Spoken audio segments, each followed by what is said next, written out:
Muchas gracias a la doctora Chavarri. Es justamente la pregunta que vamos ahorita a responder. Probablemente a mí me convenga estar un poco más acá porque no veo. Bueno,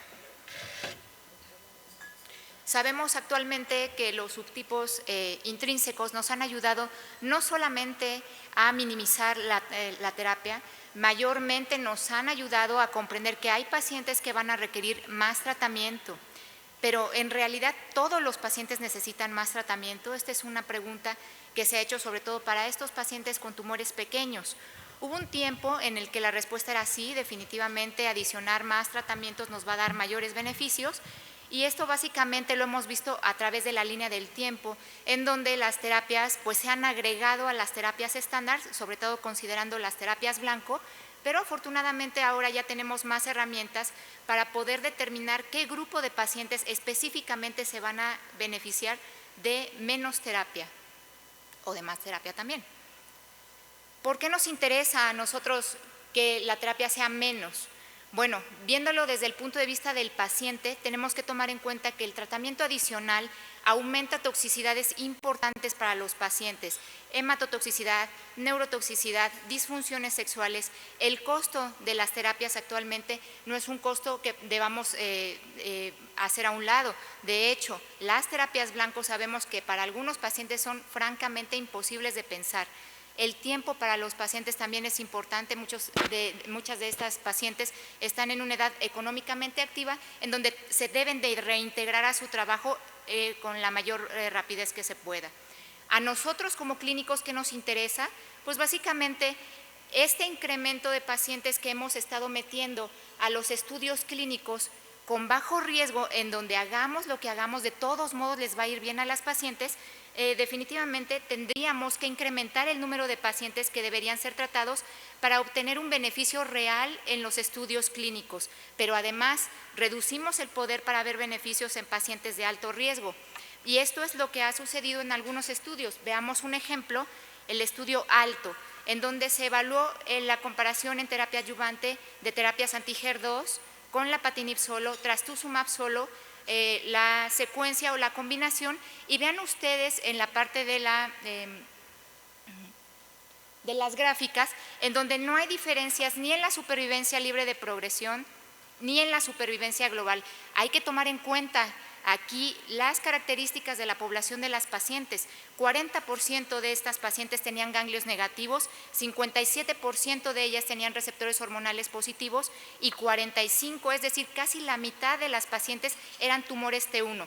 Por lo tanto, esto significa que para encontrar un mayor impacto en este tipo de estudios necesitaríamos una muestra de pacientes muchísimo más grande para poder obtener un beneficio que pueda ser estadísticamente con impacto. Esto no nos sucede únicamente a nosotros. Bueno, en el mundo, todo el mundo sabemos que tenemos algunas dudas acerca de cómo tratar a estas pacientes con T1A o T1B. Este estudio italiano fue un estudio en donde se hicieron encuestas en los centros en donde se da tratamiento, y entonces, como ustedes podrán observar, aquí de este lado están los pacientes con T1A y acá los pacientes con T1B. Hay diferencias en cuanto a la elección del tratamiento de acuerdo al médico, de acuerdo a su percepción, de acuerdo a lo que sabemos, y los esquemas van desde dar un tratamiento tipo CMF, antraciclinas sin taxanos, hay quien incluso da tratamientos más robustos de antraciclinas con taxanos, o hay quien solamente deja taxanos solos. A lo largo del tiempo ya se ha probado, algunos estudios se han probado para ver cuándo menos tratamiento es más, pero sí hay algunos estudios cuando menos no nos ha adicionado un mejor resultado. ¿Cuáles son estos estudios? Por ejemplo, el CALGB 4997, que estudió pacientes frágiles mayores de 65 años y se le autorizaron a recibir CMF, AC o capecitabina. Esto precisamente pensando que estas pacientes frágiles de mayor de 65 años podrían recibir un tratamiento menos agresivo. Y bueno, pues estos fueron los resultados. Vean ustedes acá en las gráficas, en donde definitivamente, no sé si se ve bien, sí, ¿verdad? Acá arriba está CMF versus AC y acá abajo está capecitabina. Sí hubo una diferencia, pero a favor del tratamiento convencional. De hecho, las pacientes no se beneficiaron más al recibir capecitabina, y entonces este es un ejemplo de cuando hacer menos no nos va a impactar en un mejor resultado. Cuando el riesgo es alto también, por ejemplo, cuando hay poca respuesta de quimioterapia al tratamiento neoadyuvante. Este es un estudio que recientemente fue mostrado en San Antonio, el CREATE-X, y déjenme ver de este lado porque no veo. Las pacientes fueron alrededor de 900, etapas 1 a 3B. Aquí la condición era que las pacientes hubieran tenido residual o ganglios positivos después de una terapia neoadyuvante o después de cirugía. Los brazos fueron aleatorizados a recibir capecitabina o solamente hormonoterapia. Los resultados mostraron a 5 años que en la supervivencia libre de progresión, libre de enfermedad, que de hecho era el objetivo primario, sí hubo una diferencia estadísticamente significativa, yo diría limítrofe, y en la supervivencia global, que no fue su objetivo primario, sí hay una diferencia estadísticamente significativa. Sin embargo, los autores de este estudio comentan que aún no les parece que sea tiempo de utilizar todavía esta alternativa terapéutica. ¿Por qué? Por costos, por toxicidades y porque además la inclusión de pacientes para ellos todavía no representa un grupo de pacientes suficientemente grande para tomar decisiones todavía. Entonces, en algún momento ya ha funcionado o hay algunos momentos en los que ya podemos ver estos avances. De hecho, el año pasado se publicó este estudio, el TAILOR-X, en donde tenemos actualmente algunos resultados solamente en los pacientes de bajo riesgo. Se utilizó esta herramienta de Oncotype DX, fueron un poco más de 10,000 pacientes y se aleatorizaron a 3 brazos diferentes. El primero con un Oncotype de score menos de 11, estos pacientes solamente iban a recibir hormonoterapia. Cuando el riesgo de recurrencia era de 11 a 25, se dividían los brazos, iban a recibir uno hormonoterapia y el otro quimioterapia más terapia hormonal. Y el tercer grupo, que era el grupo de alto riesgo, definitivamente va a recibir quimioterapia más terapia hormonal. Estas terapias de bajo riesgo que fueron elegidas fueron las que están aquí arriba, inhibidores de aromatasa en la mayoría de los pacientes, dado que hasta el 70% de los pacientes eran posmenopáusicas, tamoxifeno en el 34%, la combinación y algunas otras intervenciones. La mediana del tumor en la mayoría de pacientes fue de 1 a 1.9 centímetros y la mayoría de pacientes tenía un grado histológico intermedio. Vean ustedes aquí las gráficas de resultados. Tanto la supervivencia libre de enfermedad invasiva, como la supervivencia libre de recurrencia a distancia, como la supervivencia libre de recurrencia en cualquier sitio, como la supervivencia global, fueron beneficiadas y con creces. Entonces se concluye con esta parte del estudio que es posible identificar a un grupo de mujeres con un riesgo muy bajo de recurrencia, pacientes con ganglios negativos, que tengan receptores hormonales positivos, con un riesgo de recurrencia a distancia a 5 años, visto por este estudio, es del 1% o incluso un poco menor, porque era 99.3%.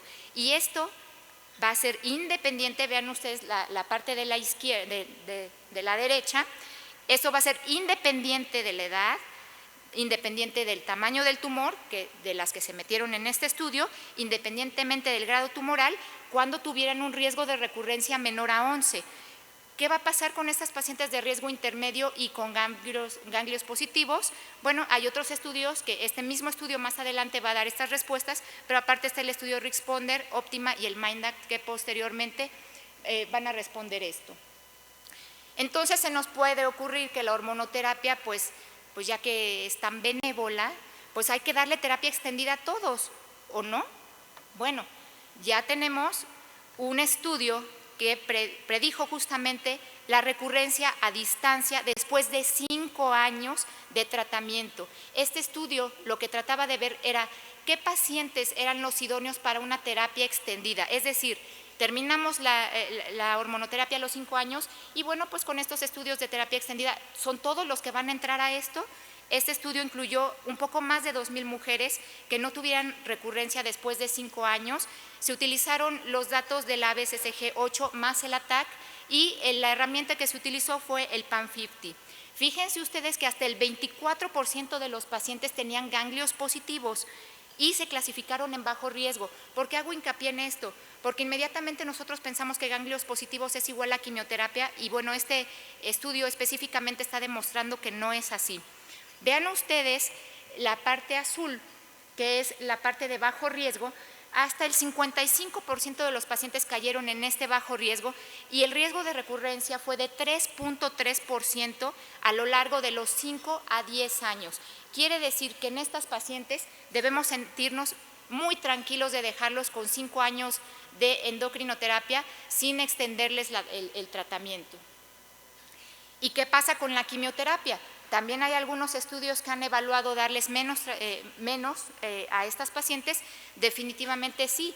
De hecho, lo que se ha hecho inicialmente es tratar de sustituir quimioterapias pues en una situación de querer hacer la quimioterapia más efectiva. Tal es el caso del estudio E2197, donde ya tiene de hecho 10 años de seguimiento. Este es el update. Los pacientes que se eligieron aquí fueron de ganglios de 0 a 3, la mediana de edad era de 51 años, 68% tenían receptores de estrógenos positivos, ganglios negativos en más del 60%, y lo que se concluye es que el tratamiento de AC versus AT, es decir, aquí sustituyeron ciclofosfamida por paclitaxel, es exactamente igual. De hecho, la igualdad se conserva después de los 10 años. El otro estudio que vamos a ver acá es el estudio del US Oncology, en donde se valoró justamente sustituir las antraciclinas por docetaxel. La supervivencia a 7 años fue de el hazard ratio fue de 0.69, es decir, hubo un beneficio del 31% en la supervivencia global y un beneficio de 26% en la supervivencia libre de progresión. Vean ustedes aquí, este esquema justamente lo están justificando con una diferencia estadísticamente significativa para las pacientes de bajo riesgo. Sí es un estudio que incluyó mucho menos pacientes, de hecho es la mitad de los pacientes, pero bueno, es una de las alternativas que se han probado. Este es un estudio bastante interesante porque en esta situación de querer hacer menos, pues bueno, también hemos tratado de alargar un poco más la terapia estándar, que en este caso es AC, y de hecho también tratar de cambiar esta terapia estándar por en este caso por otro medicamento que fuera paclitaxel. En este estudio se evaluaron pacientes que tuvieran de 0 a 3 ganglios, es un estudio de no inferioridad con un seguimiento a 6 años.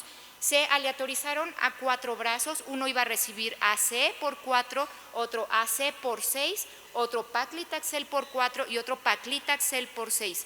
Vean ustedes, las gráficas de hecho favorecieron el uso de ACE, el paclitaxel como monoterapia no resultó con buenos resultados. 90% de las pacientes tenían ganglios negativos y 68 receptores hormonales positivos. La conclusión es que no se demostró no inferioridad, no fue un estudio positivo para paclitaxel. Se demostró que AC por 4 es igual a AC por 6, por lo tanto no da ningún resultado positivo darles más tratamiento a estas pacientes, y sí hacen mucho hincapié en que también nos fijemos en que hubo 9 muertes relacionadas con AC, recordemos que hubo quien recibió 6 ciclos de esto y 7 casos de leucemia mieloide aguda. ¿Qué pasa con las terapias anti-HER2? Definitivamente este ha sido un tema de muchas preguntas acerca de los pacientes con tumores pequeños y hasta qué tamaño debemos empezarles un tratamiento anti-HER. Este es un estudio de revisión porque sabemos que muchos análisis han propuesto que las pacientes con HER2 positivo de hecho tienen un peor pronóstico a lo largo del tiempo. Sin embargo, y espero que aquí se vea un poco, El último estudio, vean ustedes, publicado en el 2014, creo que no se ve mucho, pero aquí abajo dice no trastuzumab. Hubo pacientes que no recibieron trastuzumab cuando eran T1A o T1B y las supervivencias globales reportadas en este estudio son hasta del 100%. ¿Eso qué quiere decir? Bueno, este metaanálisis evaluó los estudios en adyuvancia que ya conocemos. Vean ustedes que haciendo el pool de pacientes fueron más de 12.500 pacientes, casi 12.600. Estos pacientes HER2 positivo con tumores menores de 2 centímetros no alcanzan a ser ni siquiera 5.000. Y cuando hacen, dividen a los pacientes en gráficas para que veamos cuáles pacientes tenían tumores T1A o T1B, vean ustedes, son las gráficas chiquitas que están aquí. Son sumamente poquitos. De hecho, la mayoría de estos tumores pequeños eran T1C y de estas 4.200 pacientes, solamente 75 pacientes eran tumores T1A o T1B. Estos son los resultados en las gráficas C y D de los pacientes con estos tumores pequeños, pero además con 0 ganglios o hasta un ganglio positivo. Y bueno, pues las diferencias realmente no son tantas, de hecho en la supervivencia global no se ve aquí, pero el beneficio absoluto es del 2%, por lo cual este metaanálisis lo que recomienda es que en pacientes que se vaya a dar tratamiento anti-HER2 sean pacientes con tumores mayores de 0.5 centímetros que tengan algún factor de riesgo, invasión linfovascular, receptores hormonales positivos, que sean tumores de grado histológico 3 o que tengan ganglios positivos. Tomando en cuenta estos pacientes con tumores pequeñitos, de hecho se diseñó un estudio de la doctora Tolani, en donde vean ustedes tumores desde menos de 0.1 centímetros hasta 3 centímetros. Fueron 406 pacientes, todas eran HER2 positivo, el estatus hormonal no importaba, podían entrar positivos o negativos, ganglios negativos y los tumores tenían que ser menores a 3 centímetros. El seguimiento hasta ahora es de 4 años. Este estudio, que es el esquema del APT Trial, evalúa trastuzumab más paclitaxel por 12 semanas seguido de trastuzumab cada 21 días por 9 meses más, omitiendo completamente las antraciclinas. El resultado, porque el objetivo de este estudio fue supervivencia libre de progresión, es francamente alentador, una supervivencia libre de progresión de casi el 99%. Hubieron 12 recaídas, viendo la parte negativa del estudio, 13 pacientes tuvieron neuropatía grado 3, 2 pacientes con insuficiencia cardíaca. Este esquema ha gustado tanto y ha tenido tan buenos resultados que lo que ahora se está haciendo es utilizar este mismo esquema para compararlo con estas terapias nuevas, ¿sí? Trastuzumab más emtansina cada 3 semanas por 17 ciclos, es decir, a completar un año. Vamos a ver qué sucede, el pool de pacientes básicamente va a ser el mismo y pues bueno, vamos a ver qué sucede en esta situación. Entonces, ¿cuáles son los progresos que se han hecho en quimioterapia adyuvante? Lo primero que se ha hecho, y pues básicamente lo que nos ha ayudado a nosotros también a determinar, es dividir a los pacientes por generaciones de quimioterapia. Vean ustedes que con cada generación que pasa se adiciona un beneficio y estas son las opciones de acuerdo a el tipo de quimioterapia y de acuerdo a la generación. Ya por último les comento cuáles son las recomendaciones de este estudio para la quimioterapia. Tumores de muy bajo riesgo están considerados ganglios negativos T1A. No se recomienda quimioterapia ni en los luminales, ni en los triples negativo, ni en los pacientes HER2 positivo. En los pacientes de bajo riesgo, considerados pacientes con ganglios negativos T1B o ganglios negativos T1C, se considera un esquema para segunda generación, ya sea para los luminales o para los triples negativos, y considerar el esquema del APT Trial en los T1B y considerar los esquemas secuenciales en los T1C. Para riesgo moderado, ganglios negativos y T2, esquemas de segunda o tercera generación para triples negativos y luminales y esquemas secuenciales para los HER2 positivo. Y pacientes de alto riesgo con un ganglio positivo o tumores T3, tercera generación para luminales y triples negativos y esquemas secuenciales para los pacientes con HER2 positivo. Definitivamente los avances han sido bastantes, ahora con las determinaciones de los subtipos tenemos una amplia variedad, las decisiones creo que las podemos empezar a tomar no solamente basados en subtipos, muchos de nosotros no los tenemos, pero ya hay características clínicas que podemos empezar a utilizar para poder empezar a utilizar estos esquemas de tratamiento más novedosos. Yo creo que tenemos ya ahora más herramientas y pues eso es todo, muchas gracias.